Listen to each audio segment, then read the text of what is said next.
largely in response to what I deem to be the irresponsible and unprofessional criticism that was levied on Vladimir Putin and everybody else about the tragedy that took place at, I think it's Mavica is the name of the town, the school number 19, a vocational school that was used by the Russians to billet around 400 soldiers, plus or minus, people from a communications unit, people from a special forces unit, and a lot of people from an artillery unit coming from a training ground, recently mobilized people. Tragic. I mean, all death is tragic, but these guys were mobilized. They were sent. They hadn't had a chance to get integrated in the units. They were waiting. It was New Year's, and boom, they got killed by a HIMARS attack. We don't know the death toll yet. The Russians initially announced 63. Since then, they've upped it to 89. My guess is that number will go up as debris is removed and bodies are discovered, but I don't know. But the very first thing that happened when this attack happened with these bloggers is they started repeating Ukrainian propaganda straight off the bat. Boom. And that tells you where they're coming from. These people pretend to be pro-Russian, but they're not.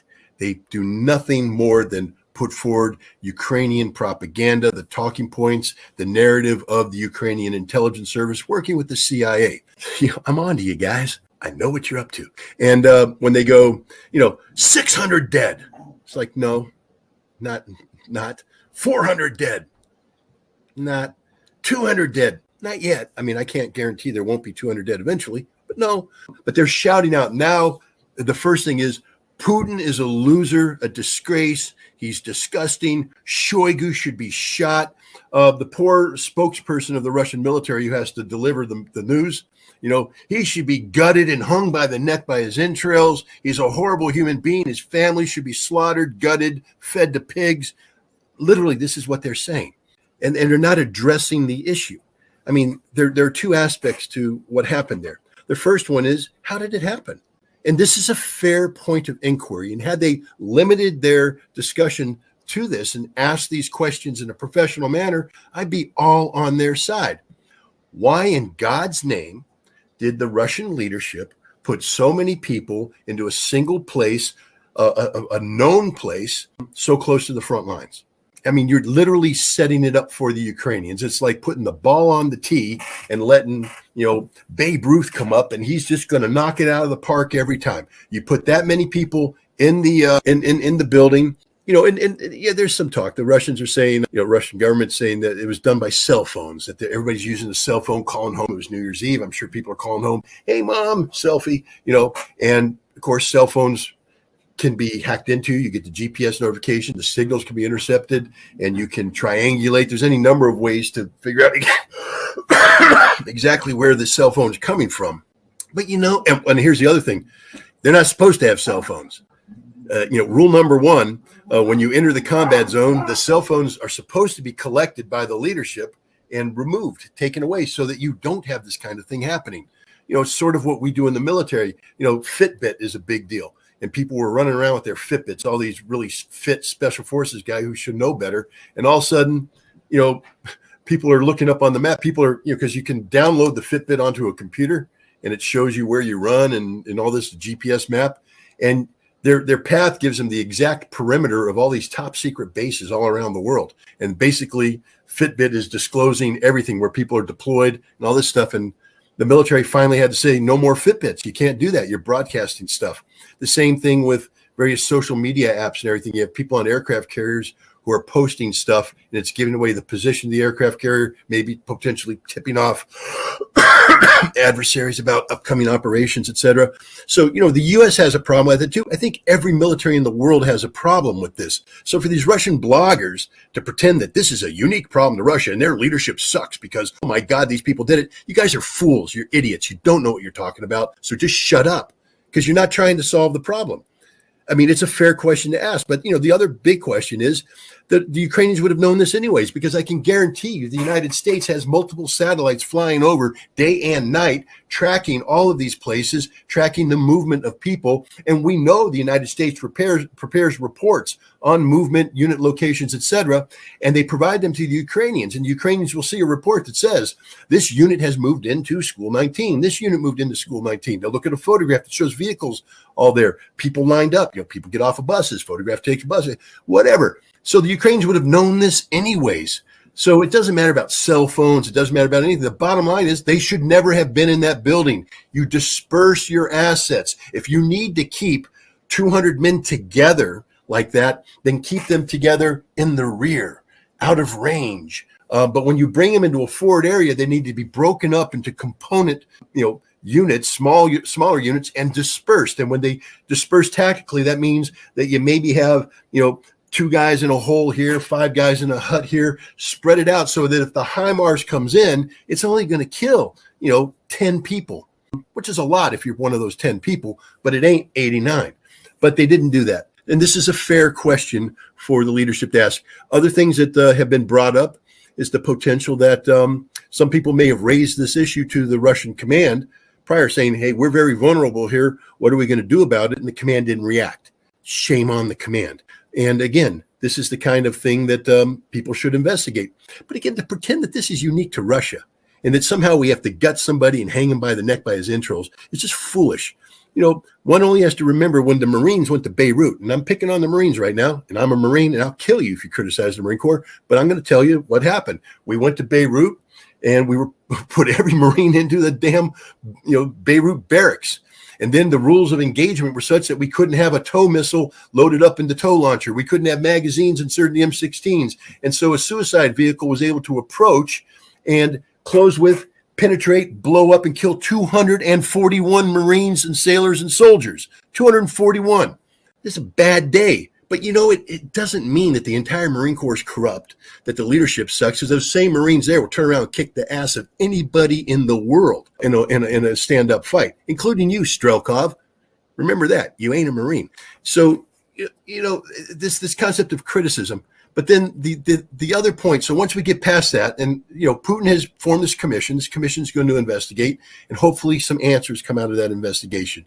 If Russia's like any other nation in the world, this will be political in nature. They'll try and sweep some things under the rug. Other things will be exposed. That's just the way it works. It's not right. It's wrong. We do it. The Brits do it. Everybody does it. And hopefully Putin won't allow it to happen, but it may happen. But the bigger issue is, and people bring this up, why aren't the Russians interdicting the HIMARS? How did that system fire?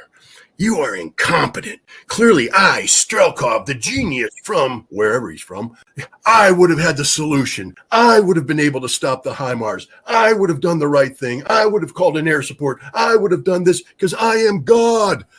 You're not. History shows that mobile relocatable targets are the most difficult things in the world to hit. And people that are 400 times more experienced than Strelkov and his ilk have been trying to do this for years.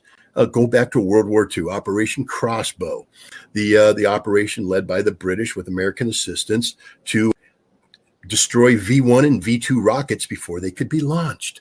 It was the number one priority of the British Air Force, the number one priority. That means it's number one. It ain't number 2, number 3, number 4. Number 1. They allocated 40% of the British heavy bomber resources to do this. They didn't treat it lightly.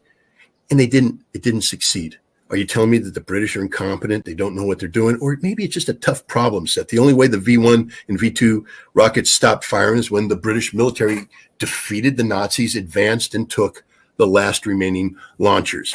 Gosh, the Gulf War.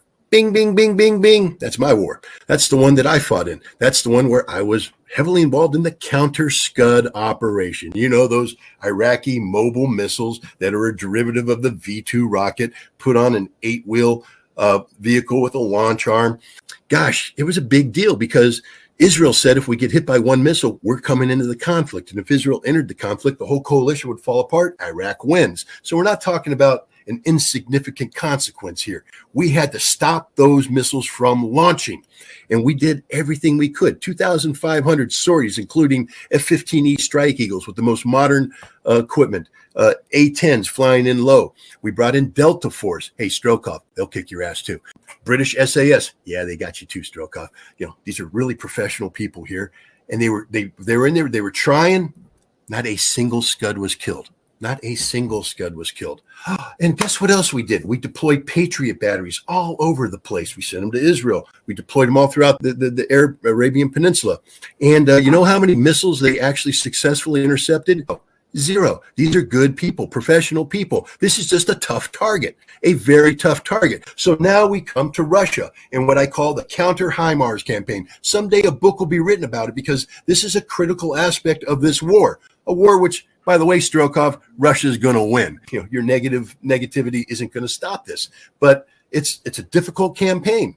You know, we won Operation Desert Storm, but we didn't kill a single Scud. We won World War II with the help of the Soviets, but we didn't stop the V1 and V2 rockets from flying. And Russia's going to win this war, even though I'm telling you right now, they will never stop the HIMARS rockets from being launched because it's a hard target.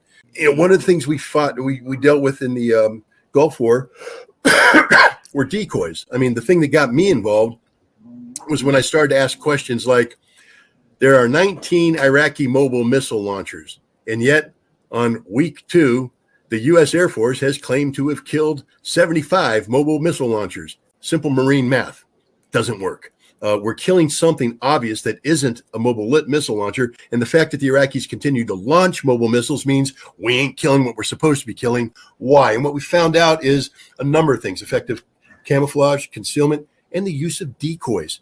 We now know that the Ukrainians are using decoy HIMARS that are being put out in a way assisted by the United States in terms of placement regarding Soviet or Russian collection capabilities. The Russians are collecting it, determining that's a target, firing their caliber missiles and sending their drones in, and they're killing things they think are HIMARS. This is why the Russians are saying we got 3 HIMARS yesterday.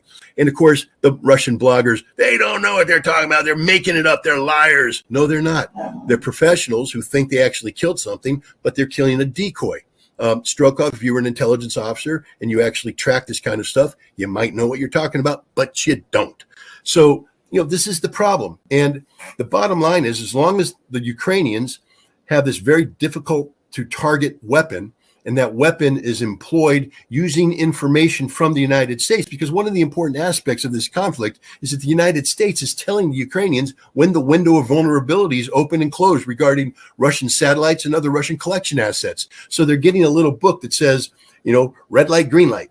Green light means go to where we tell you to go. Red light means stop, hide, duck, cover, because they're looking for you. And we're cueing the HIMARS. We're moving it when the Russians can't see it, or at least we hope they can't see it. So the Ukrainians are getting a lot of help in this, and it's just a hard target. And the bottom line is the HIMARS is going to be a weapon up until the day Russia wins the war. The HIMARS will stop firing when Russia captures the last resisting Ukrainian unit. And that's just the way it's going to be.